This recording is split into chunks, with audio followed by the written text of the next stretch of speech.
And staying with the conflict, now several world leaders have reacted sharply to the growing regional hostilities between Israel and Iran.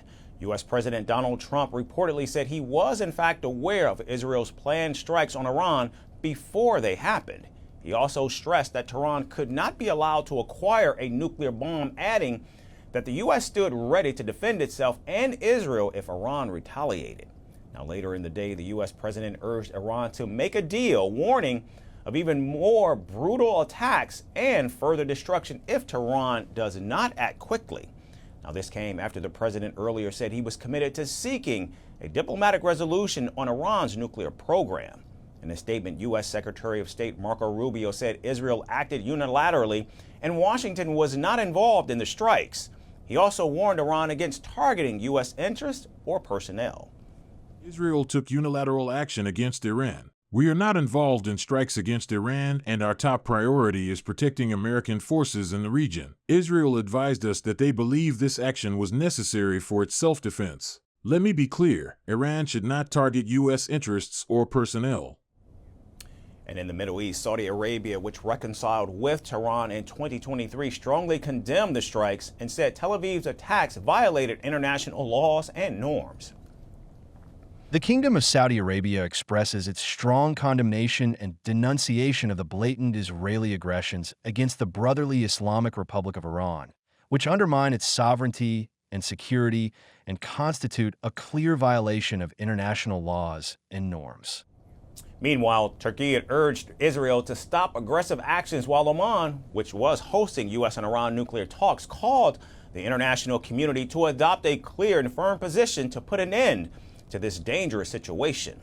Qatar, a key mediator in the Gaza conflict, also expressed its strong condemnation and denunciation of the Israeli attack. Meanwhile, Russia slammed Israel's strikes on its ally Iran as unacceptable and unprovoked. Moscow's ally China also urged parties to promote stability and avoid further escalation.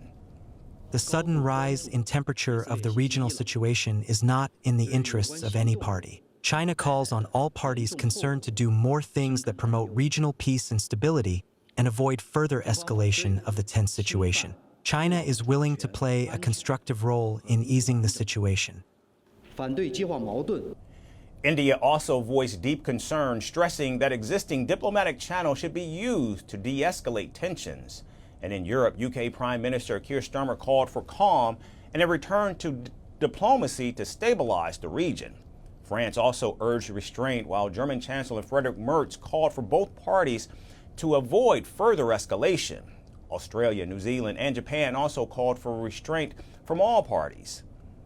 Extremely regrettable that military measures were taken, given ongoing diplomatic efforts toward a peaceful resolution of Iran's nuclear issue. Japan strongly condemns this latest action, which escalates the situation. We urge all parties involved to exercise the utmost restraint and calm the situation. Hamas said the aggression constituted a dangerous escalation that threatened to destabilize the region. And Yemen's Houthi rebels also condemned the attacks and backed Iran's full right to pursue its nuclear program. So as global condemnation mounts, calls for calm and diplomacy echo across world capitals, a stark reminder of just how fragile peace in the Middle East truly is. Firstpost now available in 9 languages on YouTube. English, $36 trillion. French, Le FMI, comme German, Geschäftsführenden Direktor, Hindi, $30 trillion ka karjo.